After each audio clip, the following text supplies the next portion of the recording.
ginawa yun, ipiyan mo tayong lahat at wala nang kaligtasan. Kasi sabi niya sa Romans, we all have sinned and fall short of the glory of God. Lahat tayo ay nangagkasala, kahit yung sa pulis ng sinulan, nagkasala na yan. Kahit yung we must be born again. Ibig sabihin, kailangan tayo panganak na muli. Tanggapin mo si Jesus, aminin mo sa Kanya lahat ng kasalanan mo, at sampalatayanan mo kanyang kamatayan sa krus. Hindi dahil sa mabubuting mong gawa, yun ang magliligtas sa iyo. Bunga lang yun. Pagkus ang talagang magliligtas sa iyo ay yung kamatayan ng ating Panginoon sa krus.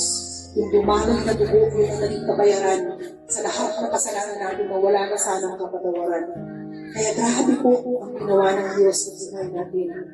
Sa bawat isa sa atin, alam ko, kung wala ka mang assurance sa puso mo ngayon, may doubt ka man, kapatid, ipanalangin mo, idulog mo yan sa Panginoon. Kung hindi mo pa man tinatanggap si Jesus, simulan mo na ngayon, kapatid, habang hindi pa huli ang lahat. At habang nandito pa yung Espiritu na ipinahiram ng Diyos sa atin.